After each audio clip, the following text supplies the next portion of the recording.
పరిగిపట్నంలో BC సంఘాల JAC ఆధ్వర్యంలో స్థానిక సంస్థల ఎన్నికల్లో బీసీలకు 42% రిజర్వేషన్ల అమలుకు డిమాండ్ చేస్తూ నిర్వహించిన బంద్కు మద్దతు తెలుపుతూ ర్యాలీ నిరసన కార్యక్రమంలో పరిగి ఎమ్మెల్యే డీసీసీ అధ్యక్షులు డాక్టర్ టి రామ్మోహన్ రెడ్డి పాల్గొన్నారు.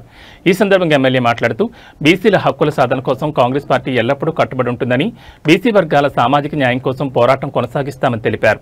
జనాభా ప్రాతిపదికన రిజర్వేషన్లు ఇవ్వాలనే బీసీల న్యాయమైన డిమాండ్కి కాంగ్రెస్ ప్రభుత్వం కట్టుబడి ఉంది. బీసీలకు 42% రిజర్వేషన్లు కల్పించేందుకు కాంగ్రెస్ ప్రభుత్వం ప్రయత్నిస్తోందని, బీసీలకు 42% రిజర్వేషన్లు సాధించి తీరుతామన్నారు. బీసీలకు 42% రిజర్వేషన్లు అనేది రాహుల్ గాంధీ కళ అని, రిజర్వేషన్లు సాధించేందుకు ఎంతటి పోరాటమైనా చేస్తామని అన్నారు. బీసీలకు 42% రిజర్వేషన్లు కల్పించాలని డిమాండ్ చేస్తూ ఢిల్లీలోని జంతర్ మంతర్ వద్ద కాంగ్రెస్ పార్టీ ఆధ్వర్యంలో భారీ ధర్నా నిర్వహించారు. ఈ కార్యక్రమంలో తెలంగాణ రాష్ట్ర ముఖ్యమంత్రి రేవంత్ రెడ్డి, టీపీసీసీ అధ్యక్షులు మహేష్ కుమార్ గౌడ్, అలాగే దేశవ్యాప్తంగా ఉన్న ఎన్డీఏ కూటమికి చెందిన ఎంపీలు పాల్గొన్నారు. రాహుల్ గాంధీ భారత్ జోడో యాత్ర ద్వారా ప్రజలను నేరుగా కలుసుకుని వారి ఆర్థిక సామాజిక పరిస్థితులను పరిశీలించారు. ఈ అనుభవాల ఆధారంగా బీసీలకు రాజకీయ, ఆర్థిక, విద్యాపరంగా రిజర్వేషన్ కల్పించాలని నిర్ణయం తీసుకున్నారు. అందుకు తెలంగాణ రాష్ట్రాన్ని రోల్ మోడల్ గా చేసేందుకు నిర్ణయం తీసుకున్నట్లు తెలిపారు. ఇచ్చిన పిలుపుకు తెలంగాణ ప్రదేశ్ కాంగ్రెస్ కమిటీ అధ్యక్షుడు మహేష్ కుమార్ గౌడ్ గారు రాష్ట్ర వ్యాప్తంగా పిలుపునివ్వడం జరిగింది. ప్రతి నియోజకవర్గంలో, ప్రతి పల్లెలో, ప్రతి మున్సిపాలిటీలో కూడా మనం బీసీలకు మద్దతు తెలపాలి. ఒక రోడ్ మ్యాప్ అంటూ తయారు చేసింది బీసీలకు 42% కాంగ్రెస్ పార్టీ మాత్రమే. ఆ రోడ్ మ్యాప్ ను విజయవంతం చేయడానికి తెలంగాణ రాష్ట్ర సాధనకు ఏ విధంగా అయితే వ్యూహరచన చేసినామో ఆ విధంగానే వ్యూహరచన చేస్తున్నాం. అందులో భాగంగానే కామారెడ్డి డిక్లరేషన్ అనేది పెట్టినాం. ఆ తర్వాత చట్టసభ లోపల అది బీజేపీ కావచ్చు, బీఆర్ఎస్ కావచ్చు, ఎంఐఎం కావచ్చు, అన్ని పార్టీల మద్దతు కూడగట్టినాం. కేంద్రానికి పంపించినాం, గవర్నర్ కు పంపించినాం. కానీ వాళ్ళు చేయాల్సిన పని చేయకుండా మీనవేశాలు లెక్క పెడుతూ ఈ రోజు కాంగ్రెస్ పార్టీ గురించి మాట్లాడితే ప్రజలు నవ్వుకుంటున్నారు. ఈ రోజు మేము చేసిన పని మేము చేస్తాం, మీరు చేసిన పని మీరు చేయండి. ఆ రోజు శాసనసభలో గౌరవ ముఖ్యమంత్రి రేవంత్ రెడ్డి గారు చెప్పారు, మీ బీజేపీ పార్టీ ఎమ్మెల్యేలు మీరు ప్రధానమంత్రితో అపాయింట్మెంట్ తీసుకోండి, రాష్ట్రపతితో అపాయింట్మెంట్ తీసుకోండి, మేమంతా రావడానికి సిద్ధంగా ఉన్నాం. 42% బీసీలకు రిజర్వేషన్ ఇవ్వడానికి కాంగ్రెస్ పార్టీ ప్రభుత్వం సిద్ధంగా ఉందని చెప్తే ఎవరు కూడా ఈ రోజు వరకు అపాయింట్మెంట్ తీసుకోకపోగా మేము రాష్ట్రపతిని అడిగితే అపాయింట్మెంట్ ఇవ్వలేదు, అదే ప్రధానమంత్రి అడిగితే అపాయింట్మెంట్ ఇవ్వలేదు.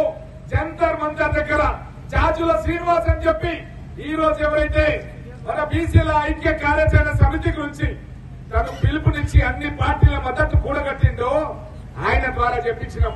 మేము పిలిస్తే పార్టీ అంటారు, మీరు పిలిస్తే పార్టీ అన్నారు. కాబట్టి మీరే పిలవండి, అన్ని పార్టీలను పిలవండి, పిలిచి మీరు సమావేశం ఏర్పాటు చేయండి అని చెప్పి జాజుల శ్రీనివాస్ కి మా యొక్క ముఖ్యమంత్రి మహేష్ కుమార్ గౌడ్ గారు పిసిసి అధ్యక్షులు చెప్తే అన్ని పార్టీల కార్యాలయానికి వెళ్లి జాజుల శ్రీనివాస్ కోరిండు, మీరందరూ కూడా జంతర్ మంతర్కు రండి, మనం ఢిల్లీలో మన బాణి వినిపిస్తాం అంటే ఆ రోజు బీజేపీకి సంబంధించిన ఎంపీలు ఎవరు రాలేదు, మన రాష్ట్రం నుంచి ఉన్న వాళ్ళు రాలేదు, మన రాష్ట్రం నుంచి రాజ్యసభ సభ్యులు రాలేదు, టీఆర్ఎస్ పార్టీకి సంబంధించిన వాళ్ళు.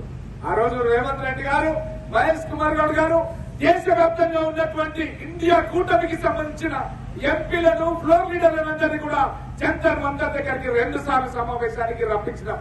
ఆ సమావేశం లోపల మా నాయకులు ఇక్కడ ఉన్నటువంటి వాళ్ళు హనుమంతు ముదిరాజు గాని, అదేవిధంగా లాల్ కృష్ణ గాని, ఇంకా చాలా మంది బీసీ నాయకులంతా కూడా ఢిల్లీకి వచ్చినారు.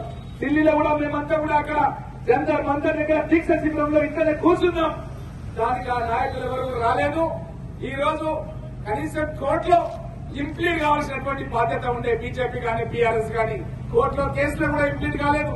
మరి ఇక్కడ ఓడిపోతే సుప్రీంకోర్టులో కూడా ఇంప్లీడ్ కావాల్సిన బాధ్యత ఉండే, అక్కడ కూడా ఇంప్లీడ్ కాలేదు. కాబట్టి కాంగ్రెస్ పార్టీ చిత్తశుద్ధిని ఎవరు కూడా శంకించాల్సిన అవసరం లేదు. మన దేశానికి స్వాతంత్ర్యం తీసుకొచ్చినటువంటి పార్టీ కాంగ్రెస్ పార్టీ, తెలంగాణ రాష్ట్రానికి ఇచ్చినటువంటి పార్టీ కాంగ్రెస్ పార్టీ. తప్పకుండా బీసీలకు 42% రిజర్వేషన్ ఇస్తాం. ఒకవేళ బీజేపీ ఇవ్వకుంటే వచ్చే ఎన్నికల లోపల బీజేపీ మెడలు వచ్చి రాహుల్ గాంధీ గారిని ప్రధానమంత్రి చేసుకుని బీసీలకు చట్ట సభల లోపల అది రాజకీయంగా కానీ, ఉద్యోగపరంగా కానీ, అడ్మిషన్స్ వల్ల కానీ, విద్యాపరంగా కానీ తప్పకుండా బీసీలకు ఇస్తాం. ఇదంతా కూడా రాహుల్ గాంధీ గారు ఆలోచన విధానం. రాహుల్ గాంధీ గారు ఒక 4000 కిలోమీటర్లు కన్యాకుమారి నుంచి కాశ్మీర్ వరకు మండు టెండల్లో, మంచు కొండల్లో ఎవరు చేయనటువంటి సాహసం, ప్రపంచంలో కూడా ఎవరు లేనటువంటి సాహసాన్ని ఒక పాదయాత్ర చేసిండు.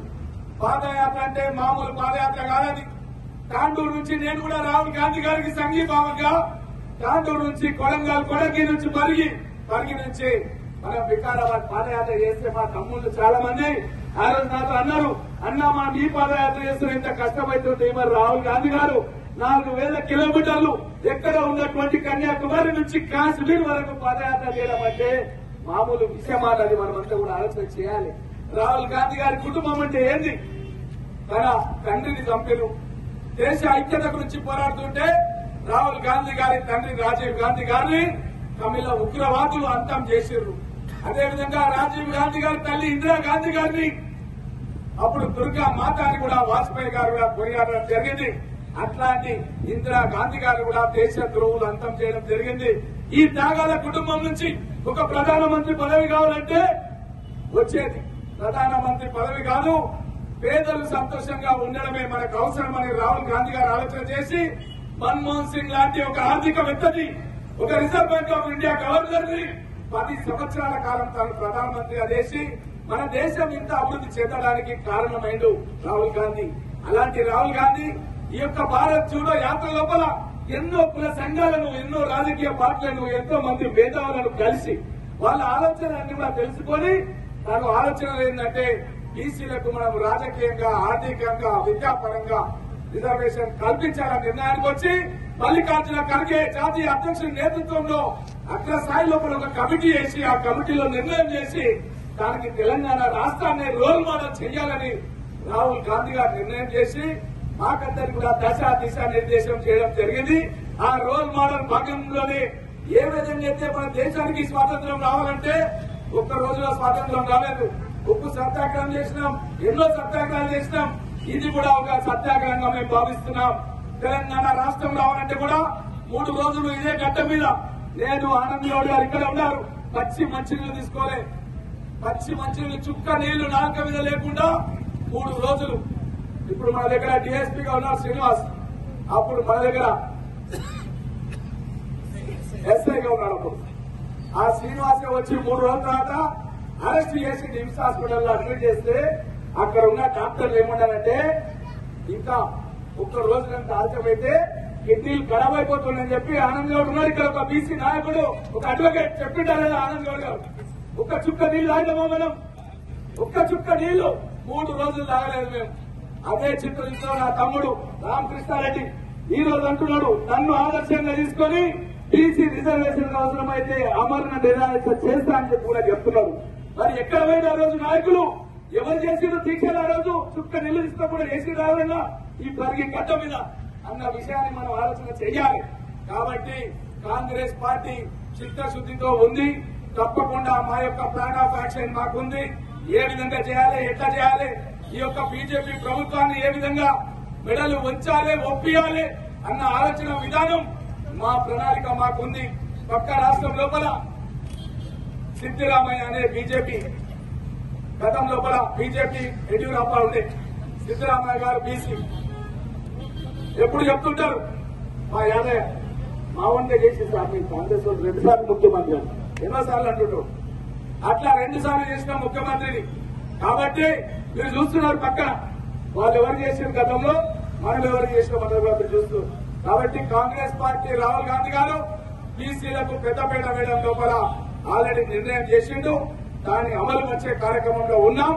ఏ విధంగా అయితే తెలంగాణ రాష్ట్ర సభలకు ఆ రోజు సుష్మా స్వరాజ్ సపోర్ట్ చేసిందో బీజేపీ నాయకులను కోరుతున్నాను, మీరు కూడా ఆ విధంగా ఒత్తిడి తీసుకెళ్ళండి ప్రధానమంత్రి మోడీ పైన.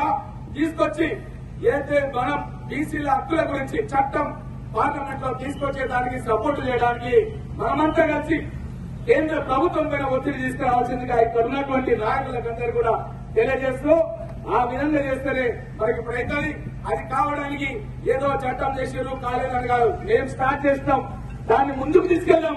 ఆ విధంగా గతంలో కూడా మీకు తెలుసు మందకృష్ణ మాదిగ గారు, అతను ఎస్సీ వర్గీకరణ గురించి 20 ఏళ్ల పోరాటం చేసిండు. ఒక్క రోజులో కాలేదు. ఆ 20 ఏళ్ల పోరాటంలో సుప్రీంకోర్టు ద్వారా ఆర్డర్ వచ్చింది. అంతకుముందు ఎన్నో రాష్ట్రాల్లో ఎన్నో కోట్లలో కొట్టేసింది. కానీ ఫైనల్ గా ఆర్డర్ వచ్చింది. ఆర్డర్ వచ్చిన తర్వాత మన ముఖ్యమంత్రి రేవంత్ రెడ్డి గారే దేశం మొత్తం మీద తెలంగాణ రాష్ట్రంలోనే